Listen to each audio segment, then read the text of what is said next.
Tentu makanya profesionalisme polisi nanti sebagai penyidik tindak pidana umum, ini kan tindak pidana umum ya maksudnya, itu harus profesional gitu loh. Jadi siapa aja oknum-oknum yang terlibat tidak netral di Pilkada 27 November 2024 harus diperiksa, diproses dan dilakukan tindakan hukum. Kita udah tahu pemenangnya siapa, udah bagaimana diatur, udah ya ini terlibat, itu terlibat kan.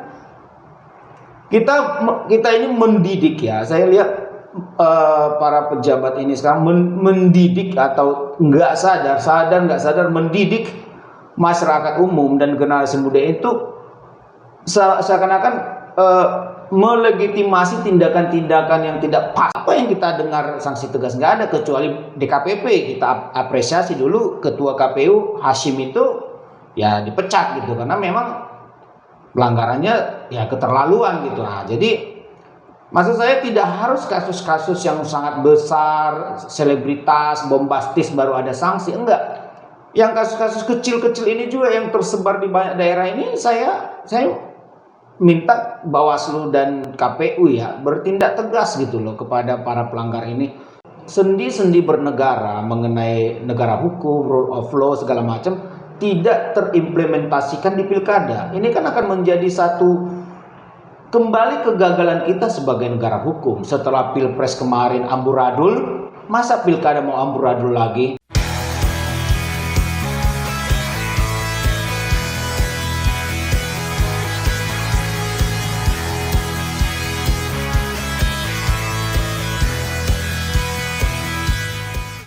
Apa kabar Pak Sunggul? Selamat datang di podcast kita ini. Ya siap, podcast terima kasih. Divisi Kritik ya. Kita akan menyikapi beberapa hal yang menarik ya, yang berkaitan dengan pemilu kada 2024. Nah, ya siap. Kan di tengah proses pemilu kada ya, kan nanti tanggal 27 November ini, kemarin tuh muncul putusan MK.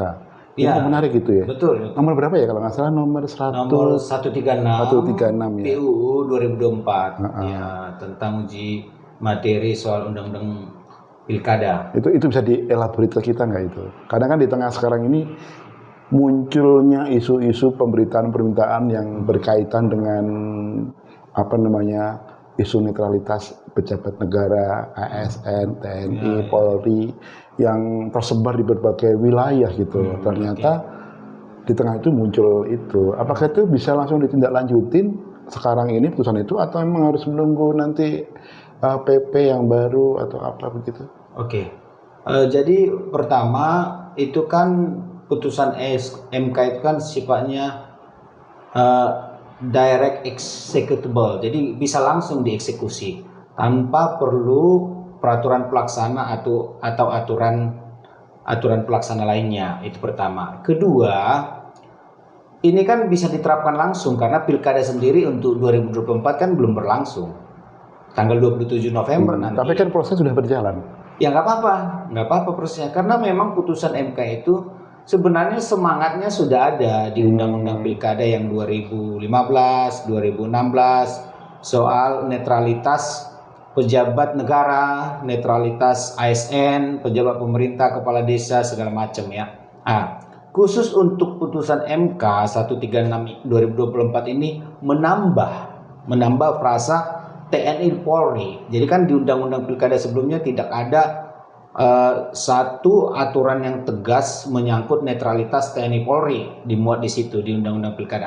Oleh MK dengan putusan 136 ini ditambahilah frasa bahwa TNI Polri pun harus bersikap netralitas dalam pilkada ini, utamanya pilkada yang akan berlangsung kira-kira 2 minggu lagi ini. Kalau tidak netral bisa dipidana. Pidananya sudah dicantumkan di Undang-Undang Pilkada itu sekitar 1 tahun penjara dan sebagainya gitu ya. Yang menjadi concern kita di putusan MK ini adalah MK ini berusaha untuk melihat fenomena baru di banyak pilkada. Ada pensiunan tentara, pensiunan polisi yang ikut terjun di pilkada seperti DKI, Jateng dan provinsi lainnya gitu. MK bergerak cepat untuk menyiasati ini dengan membuat satu hukum positif baru putusan MK yang setingkat undang-undang ini untuk bisa diterapkan di pilkada yang akan berlangsung tanggal 27 November 2024 ini. Nah, ini penting. Saya kemarin membaca berita bahwa Bawaslu bergerak cepat membulirkan surat kepada Panglima TNI dan Kapolri agar putusan MK ini menjadi perhatian terhadap oknum-oknum TNI atau Polri yang mencoba tidak netral di pilkada ini. Saya pikir untuk poin ini Bawaslu memang harus kita kasih kredit. Dia memang harus bergerak cepat. Kalau tidak akan terjadi chaos nanti. Chaos di mana banyak yang bertarung ini kan mantan-mantan atasan polisi, mantan-mantan atasan tentara gitu. Jadi nanti anak buahnya itu seperti apa? Nah, ini kan harus diatur oleh institusi gitu.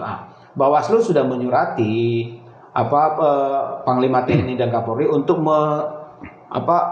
menghargai dan mengindahkan aturan MK 136 ini. Gitu. Nah, pertanyaannya adalah proses hukumnya gimana nanti untuk mereka yang melanggar itu? Apakah nanti yang menghukum itu polisi atau Bawaslu atau siapa? Oh, ini pidana biasa. Oh, pidana biasa. Pidana umum biasa ya umum, penjara 1 tahun ya akan diproses oleh polisi. Tentu makanya profesionalisme polisi nanti sebagai penyidik tindak pidana umum, ini kan tindak pidana umum ya maksudnya. Itu harus profesional gitu loh. Jadi siapa aja oknum-oknum yang terlibat tidak netral di pilkada 27 November 2024 harus diperiksa, diproses dan dilakukan tindakan hukum gitu. Kalau enggak ya sendi-sendi bernegara mengenai negara hukum, rule of law segala macam tidak terimplementasikan di pilkada. Ini kan akan menjadi satu kembali kegagalan kita sebagai negara hukum. Setelah Pilpres kemarin amburadul, masa pilkada mau amburadul lagi? Ini runtuh sudah runtuh negara hukum kalau nanti TNI Polri sampai tidak netral di pilkada 2024 ini. Ya, kalau saya garis bawahi TNI ya. TNI kan punya pengadilan sendiri. Itu gimana proses hukumnya itu? Oh ya, tetap seperti itu, bahkan pengadilan sendiri oleh penyidik polisi militer ya, dan disidang di pengadilan militer juga. Tetapi dengan ancaman 1 tahun itu proses biasa aja. Jadi eksekutornya bukan polisi ya, tapi bukan. Polisi untuk yang polisi dan sipil aja, ASN segala macam, kepala desa. Tapi kalau yang TNI ya TNI yang nangani gitu. Ya. Jadi kalau di pilkada ini kan memang banyak muncul yang berkaitan dengan TSM juga. Isu TSM juga sempat muncul sekarang ya. Karena ada dalam tanda kutip pengerahan kepala desa, terus misalnya penggalangan mereka untuk mendukung paslon. Itu nanti Pak bisa mencakup dalam MK itu juga? Kalau di undang-undang pilkada sih sudah diatur bahwa kepala desa, ASN, pejabat negara itu harus netral. Kalau enggak ya ada pidananya. Memang di khusus 136 ini ada frase tambahan aja seperti saya bilang tadi, bahwa TNI Polri dimasukkan sebagai subjek hukum baru yang harus ditindak jika tidak netral. Oknum-oknum tidak netral harus ditindak sesuai hukum yang berlaku dengan adanya putusan MK ini khusus untuk pilkada gitu. Kalau ASN sama pejabat negara sama kepala desa sih sudah diatur di undang-undang pilkada sebelumnya gitu. Tapi kan jadi pertanyaan sekarang ini kan publik bertanya-tanya ya. Kok kayaknya itu aturan cuma sebatas aturan tuh, tapi eksekusinya itu jauh dari inilah yang kadang menjadi problem ya di kita ini. Kita ini seperti contoh deh Bawaslu dulu. Apa gitu? Apa sanksi yang udah dijatuhkan Bawaslu ke pelanggaran-pelanggaran fundamental yang terjadi di Pilpres kemarin? Apa coba? Yang kita dengar cuma DKPP yang punya gigi. Ya, betul. Ya KPU sama Bawaslu mah ya tidak punya gigi, nggak berani menjatuhkan sanksi tegas dan keras kepada para pelanggar gitu. Nah, ini kan menjadi contoh yang tidak baik gitu loh. Saya khawatir ya lama-lama kita pun tidak bisa berharap lagi kepada sistem hukum, sistem pemilu yang kredibel, yang sportif gitu ya, yang adil, seimbang gitu. Ya kita karena di undang-undang pemilu ini kan sebagai 3 organ, contoh KPU, Bawaslu dan DKPP itu memang lembaga-lembaga yang otonom. Dia bisa memeriksa dan menjatuhkan sanksi secara otonom terhadap para pelanggar baik Pilpres maupun Pilkada gitu ya. Tapi kan kita apa yang kita dengar sanksi tegas nggak ada kecuali DKPP. Kita apresiasi dulu Ketua KPU Hashim itu ya dipecat gitu karena memang pelanggarannya ya keterlaluan gitu. Nah, jadi maksud saya tidak harus kasus-kasus yang sangat besar, selebritas, bombastis baru ada sanksi, enggak.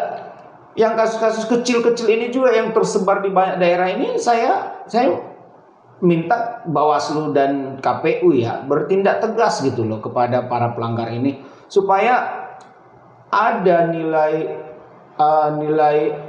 moral, ada marwah positif gitu ya di pilkada sekali ini. Jadi orang juga antusias. Jangan antipati. Sekarang kan rakyat cenderung antipati juga nih. Ya, skeptis ya. Skeptis. Jadi siapa apa udah tahu, kita udah tahu pemenangnya siapa, udah bagaimana diatur, udah ya ini terlibat itu terlibat kan.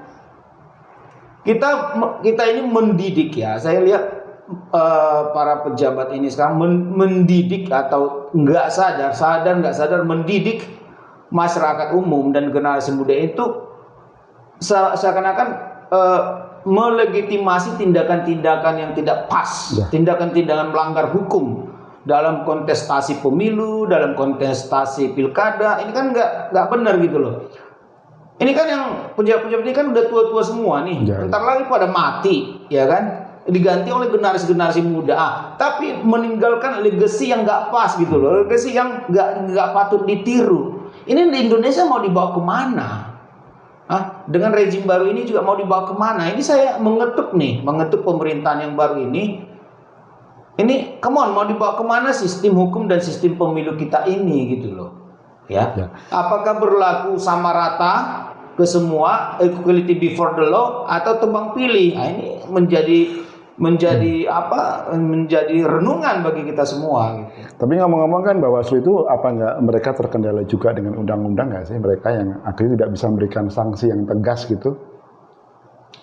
Ya sebenarnya kan sanksinya ada ya, sanksi administrasi misalnya atau diskualifikasi bisa, administrasi bisa teguran atau paling jauh itu diskualifikasi paslon gitu ya. Itu bisa aja, tetapi jarang kita melihat misalnya pelanggaran di Banten sana ada money politik gitu ya.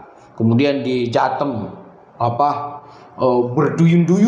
berduyun-duyun ASN kepala desa dikumpulkan ya untuk memenangkan paslon tertentu. Apa kita dengar sanksinya? Nggak ada. Jadi macan ompong semua. Saya juga gini ya, apa kita mencari sistem pemilu baru ini doh? Ini nampaknya nggak pas ini. Nggak ada yang kita, ya bagi orang-orang yang melanggar sih fine-fine aja ya, asik-asik aja dia gitu, nggak ada masalah, nggak ada sanksi, nggak ada tindakan tegas, merasa above the law, ya kan, di atas hukum. Nah ini kan nggak benar di negara hukum ini gitu. Tapi yang sedikit agak meresahkan itu ya kayak kasus di Banten, di Jateng itu kan. Iya. Kan ada beberapa penggalangan kepala desa. Nah sekarang itu masyarakat atau peserta pemilu, kontestan pemilu, pendukungnya itu melakukan main hakim sendiri. Pernah dengar nggak penggerbekan kumpulan kepala desa yang lagi digalang gitu? Itu kan akhirnya main hakim sendiri ya. Itu apa impact dari ketidaktegasan Bawaslu juga gitu ya? Ya salah satunya, akhirnya kan masyarakat juga kan punya batas kesabaran ya. Begitu masif pelanggaran ini, begitu banyak, tapi tidak ada tindakan tegas dari badan atau lembaga yang memang berwenang. Akhirnya masyarakat dengan akalnya sendiri, dengan kemampuannya sendiri melakukan tindakan gitu, main hakim sendiri gitu. Sebenarnya ini tidak dibenarkan dalam sistem hukum ya, di negara hukum seperti kita yang selalu mengaku-ngaku rule of law, selalu mengaku-ngaku negara hukum ini. Tapi faktanya kan pembiaran terlalu banyak terhadap pelanggaran-pelanggaran ini, terutama kalau menghadapi musim pemilu, musim pilkada, banyak sekali pelanggaran. Tetapi faktanya prosesnya nggak serius, ada kewenangan nggak serius, ada kompromi, ada negosiasi, ada apa? Ya capek gitu, masyarakat capek. Akhirnya ya udahlah, kalau melanggar grebek, udah lakukan tindakan, pukuli segala macam. Nah ini sebenarnya nggak pas, tapi ya masyarakat punya hitungan sendiri gitu loh. Ya mereka frustasi kali ya. Frustasi, siapa yang nggak frustasi di sini? Ini kan bisa dibilang Indonesia ini memasuki fase runtuhnya negara hukum gitu. Jadi hukum digerogoti untuk kepentingan penguasa. Iya, hukum menjadi alat politik, alat kekuasaan untuk menggetok lawan-lawan politik segala macam. Ini sebenarnya di dunia pun terjadi ini di negara-negara lain. Makanya kita ya masyarakat sipil, masyarakat yang concern, yang kritis terhadap praktek-praktek seperti ini harus melawan gitu. Ini nggak benar.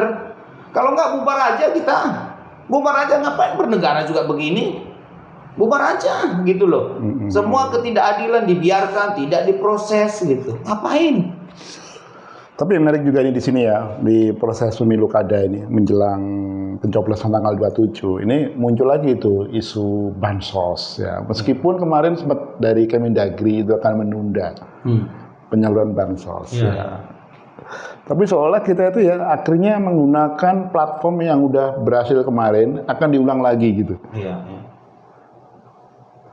Dan saya lihat juga Bawaslu tidak punya suaranya untuk mengantisipasi seperti itu gitu. Iya. Gini ya, oke, ada aturan yang bilang bahwa jangan keluarkan bansos di masa pilkada. Ada apa segala macam. Tetapi kan namanya orang licik kan akalnya banyak. Iya.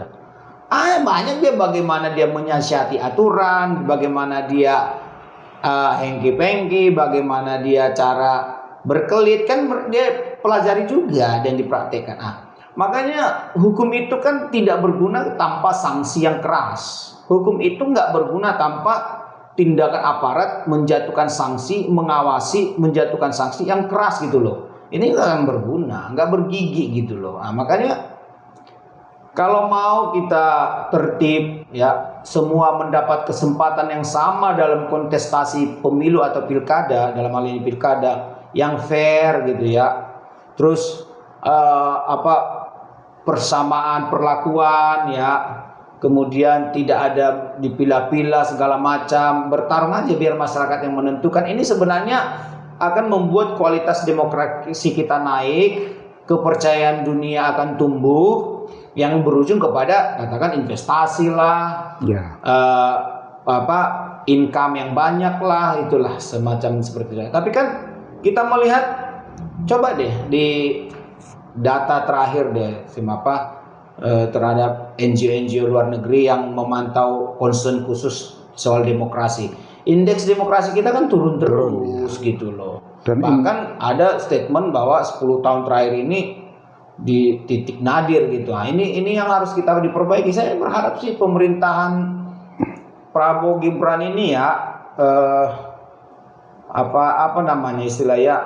mengambil satu standing point yang tegas. Oke, kita sekarang berkuasa, kita mau tegakkan hukum setegak-tegaknya sesuai dengan rule of law. Itu. Ya. Tapi ngomong-ngomong bagus tadi yang indeks demokrasi. Ternyata juga paralel dengan indeks korupsi kita juga makin turun. Indeks demokrasi turun, indeks korupsi naik. Gitu. Ya di Indonesia ini semua lini nampaknya korupsi ya. Kita bingung juga mau gimana memulainya. Tak terkecuali para penyelenggara pemilu juga ini ya. Makanya saya bilang ini saya melihat apakah pemerintahan Prabowo Gibran ini punya rumus sendiri, resepnya untuk apa sih atau bagaimana sih menyelenggarakan pemerintahan yang bersih itu, yang anti KKN segala macam. Mampu nggak sih pemerintahan yang 5 tahun ke depan? Saya kok gimana ya gitu ya. Tapi ya namanya juga dia masih hitungan hari memerintah ya, harus kita kasih kesempatan. Kita pun harus mencoba untuk fair ya. Fair itu artinya ini kan baru berapa hari memerintah ya, kita kasih aja kesempatan ya, berapa, setahun 2 tahun ya, kalau nggak berubah ya kita goyang aja kan gitu. Kita goyang, ngapain, kita ganggu aja gitu. Tapi kalau memang nanti indeks demokrasi naik, indeks korupsi turun, itu kita dukung penuh pemerintahan ini gitu. Ya, jadi ngomong kembali ke pilkada tadi ya, pemilu kada ini kan makin hari kan makin memanas eskalasi politik di daerah. Di beberapa titik terutama 3 wilayah lah ya, Jakarta, kemudian Jawa Tengah, kemudian Sumatera Utara. Iya. Kabarnya juga di Jawa Timur juga mulai memanas. Kayaknya ada pertarungan antara round in pilpres kemarin ini. Iya. Nah, Nah, pasti dalam situasi seperti itu kan pasti banyak pelanggaran-pelanggaran ya. Iya, iya. Nah, disitulah sebenarnya kan si Bawaslu sebagai wasit pemilu ini harusnya bisa berperan lebih aktif ya. Tapi mereka kayaknya kemarin menyikapi masalah pelanggaran yang di Jawa Tengah, mereka masih terlalu banyak mengkaji-kaji gitu. Keburu pemilu kadanya habis gitu, baru keluar kajiannya gitu. Iya, memang kita kan coba deh, kita pengen tahu apa tuh putusan Bawaslu yang fenomenal, yang landmark decision gitu Iya, loh. iya, iya. Satu case landmark decision Bawaslu melakukan apa gitu, nggak ada kita dengar. Jadi jurisprudensi gitu ya. Iya, menjadi satu legacy, menjadi satu presiden gitu, bahwa kalau paslon atau parpol atau apa gitu dalam kontestasi pilpres maupun pileg maupun pilkada melakukan pelanggaran ini, maka Bawaslu sesuai dengan putusan sekian tahun sekian memutuskan seperti ini. Kan harusnya begitu. Ini enggak semua serba apa ya? Ngambang. Semua serba ngambang. Jadi kita juga apa gitu, pegangannya apa, terus tujuannya apa. Ini banyak organ, banyak lembaga, dikasih kekuasaan, tapi outputnya apa buat meningkatkan demokrasi, meningkatkan kesejahteraan masyarakat? Apa coba? Yang ada adalah masyarakat makin miskin, ya bansos dicoba ya, atau mencoba untuk bansos, politik bansos, bagaimana. Jadi shortcut semua gitu loh. Nggak ada jangka panjang seperti apa sih mengubah negara ini menjadi negara hukum yang lebih baik gitu, yang berdasarkan hukum, demokrasinya tumbuh subur, bersih gitu. Nggak ada. Sekarang mungkin ada pengaruh-pengaruh yang orang bilang oligarki sekarang sudah mulai mencengkram ke semua lini. Jadi akhirnya penyelenggara pemilu, pemerintah, demikian juga partai politik sekarang juga sudah tidak berkutik gitu. Akhirnya mereka harus menuruti agenda oligarki untuk mengekalkan kepentingan mereka. Memang oligarki ini udah mencengkram kayak gurita semua sendi-sendi kehidupan. Kita pun tak bisa lepas dari oligarki ini. Saya pribadi sih sebagai aktivis 98 yang ikut dulu demo Soeharto gitu ya, sebenarnya merindukan di reformasi itu satu rezim, satu masa kepemimpinan yang bersih, yang gilang gemilang gitu loh, yang mensejahterakan banyak rakyat banyak gitu. Kan bisa kita lihatlah beberapa contoh di negara-negara lain gitu, yang negaranya maju gitu. Kenapa negaranya bisa maju? Karena pemimpinnya juga bersih gitu dan mengutamakan kesejahteraan masyarakat banyak. Nah, sekarang ini kan kita banyak masyarakat miskin kota nih, petani nggak punya lahan, hanya penggarap gitu ya. Kemudian nelayan nggak punya perahu, minjam gitu. Siang malam pagi dia di laut, pulang hanya bawa beberapa ekor. Coba deh, para pemimpin ini pernah nggak sih memperhatikan hal-hal seperti itu? Ya, sekolah anak, kesehatan. Padahal itu termasuk rakyat yang memilih mereka loh, untuk mereka duduk di kursi kepemimpinan. Saya nggak melihat kok elitis ya, elitis sekarang ini, para elit ini elitis sekali. Coba turun ke bawah. Hanya sebatas slogan. Buktinya di daerah-daerah kita masih ketemu orang yang di bawah garis kemiskinan. Banyak itu. Makan susah, sekolah nggak bisa, gelandangan pengemis di kota makin banyak. Siapa yang memperhatikan mereka itu coba? Ya kan? Jadi kita ini makanya politisi ini kan, ini banyak polisi tua nih saya lihat sekarang ya. Mereka ini merasa kali akan hidup selamanya.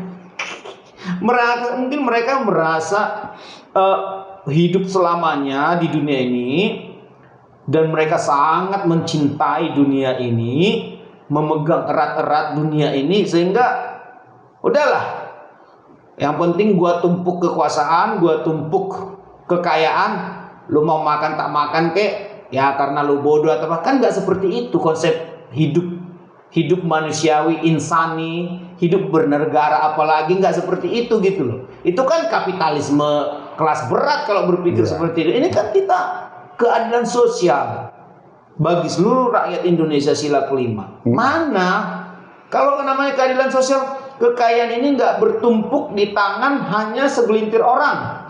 Katakan 9 orang atau 12 orang atau 50 orang. Padahal ratusan juta rakyat juga makan tak makan. Gitu. Ya, kalau kita bicara pilkada lagi ya, pilkada ini kan dengan proses pemilu yang seperti sekarang ini, itu kan melenceng jauh dari cita-cita reformasi dulu ya. Kita ingin menegakkan demokrasi yang transparan, kemudian anti KKN, anti korupsi, anti nepotisme. Tapi justru sekarang ini kayaknya kita dikembalikan ke situasi sebelum reformasi gitu.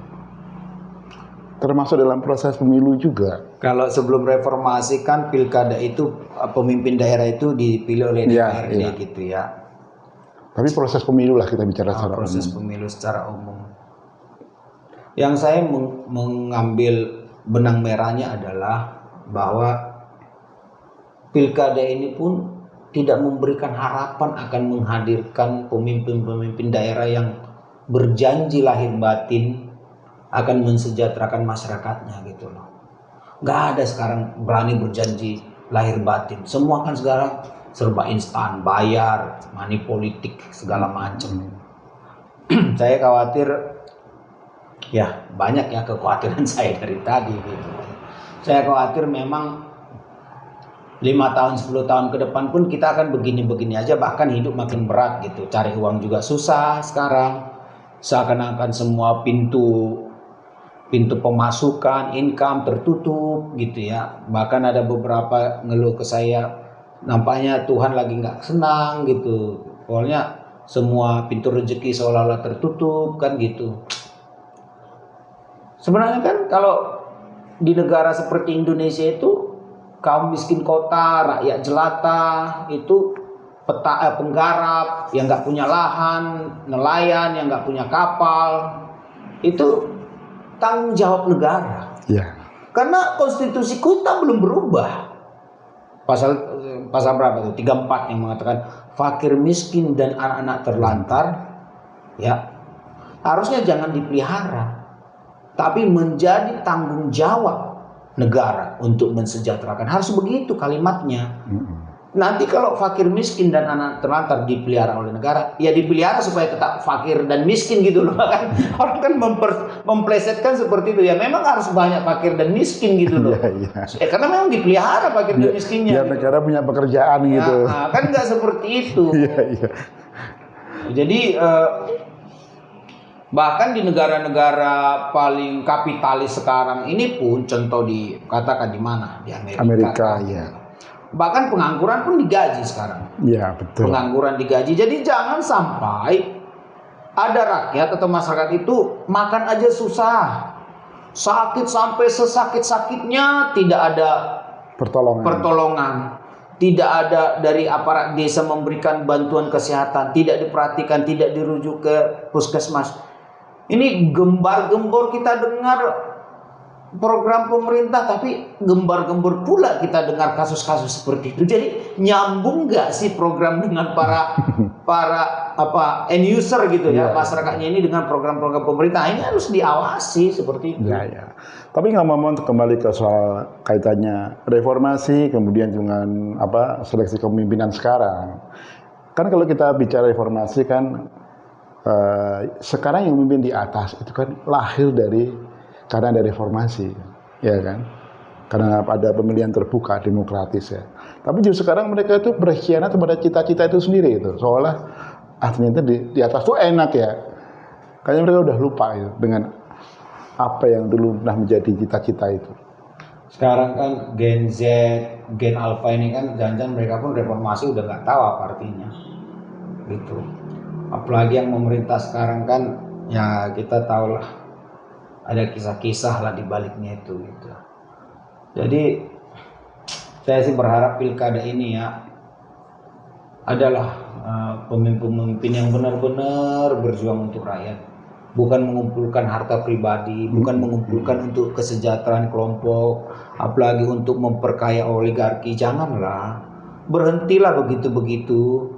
Perhatikan tuh rakyat miskin kota, petani yang nggak punya lahan ya, sebagai penggarap, nelayan nggak punya kapal, segala macam. Perhatikanlah, kalian kan punya kekuasaan. Negara memberi kewenangan, memberikan anggaran. Prioritaskanlah itu. Ya, prioritaskan itu. Jangan hanya pencitraan, jangan kamuflase. Janji manis pada saat kampanye. Janji manis saat kampanye, pada akhirnya setelah berkuasa lupa. Bisa nggak sih praktek-praktek gitu diubah? Bisa nggak gitu diubah? Kepala daerah itu yang gubernur, bupati, wali kota itu benar-benar berkomitmen, kan itu rata-rata orang kaya yang ikut gitu loh.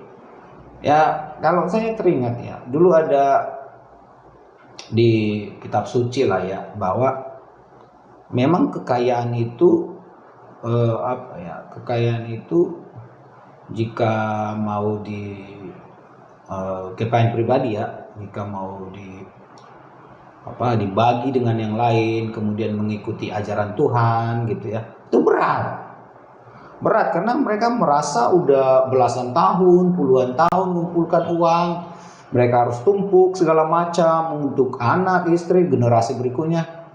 Padahal kan kita tahu sendiri, seberguna-gunanya orang adalah yang berguna bagi orang lain kan. Ya, Seperti itu. Ya. Jadi ngomong soal kembali ke pilkada ini, Ya. Jadi mestinya masyarakat harus mempunyai suatu sikap yang tegas juga ya, kritis gitu ya.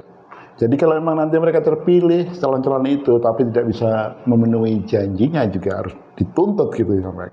Betul nggak begitu? Iya. Jadi saya pikir masyarakat ini juga harus kritis ya, dan harus memikirkan mekanisme apa dari masyarakat jika nanti sudah katakan memilih si A atau si B gitu ya, kemudian terpilih, tapi masa pemerintahnya mengecewakan masyarakat sekitar atau lokal atau di daerah itu, masyarakat saya pikir harus mulai menyusun kekuatan, bikin mekanisme sendiri membalas para pemimpin daerah ini yang ingkar janji. Nah, apa mekanismenya? Mari kita pikirkan bersama gitu loh. Apa mekanisme membalas ini semua? Jangan seperti sekarang, membalasnya adalah pilkada berikutnya nggak usah pilih. Lah udah keburu banyak orang mati, keburu banyak orang kelaparan, apalagi gitu loh. Jangan begitu dong, ada mekanismenya. Oke, kasih setahun 2 tahun, nggak becus memerintah, berontak gitu dong. Maka masyarakat harus memikirkan mekanismenya sendiri gitu. Nah, ngomong tadi tentang PMK tadi ya. Kira-kira kalau dari Bang Sunggolo sendiri, optimis nggak itu bisa dilaksanakan? MK itu? Kalau melihat situasi hari ini sih pesimis ya. Susah lah itu dilaksanakan. Kita ini kan bangsa yang gebiar-gebiar di depan gitu. Wah, ada putusan MK begini, ada begitu, ada begini. Implementasinya ketika itu dilaksanakan anyep, kayak kerupuk disiram air, anyep. Nggak bunyi lagi. Anyep. Masuk angin ya. Oke. Ini sekarang closing statement aja nih. Apa yang ingin disampaikan yang berkaitan dengan proses pilkada ya, menjelang tanggal 27 November dan juga berkaitan dengan putusan MK yang baru tadi. Pertama pejabat negara, pejabat daerah, ASN, kepala desa, netralitas, TNI, Polri itu wajib hukumnya. Ya, hindarilah pelanggaran-pelanggaran memihak atau menguntungkan salah satu pasangan calon. Itu pertama. Kedua, masyarakat gunakan hati nurani ya. Pilih pemimpin yang memang benar-benar akan memperhatikan kesejahteraan rakyat banyak. Kita masih lebih banyak yang miskin daripada yang sejahtera. Yang benar-benar mensejahterakan hajat hidup orang banyak, meningkatkan kualitas hidup si miskin supaya naik derajatnya, naik tingkatannya menjadi sejahtera. Nah itu aja sih, itu aja keinginan saya. Oke, terima kasih Bang Sunggolo atas waktunya. Nanti kita ngobrol-ngobrol lagi untuk tema-tema yang aktual lagi. Siap, terima kasih. Selamat sore.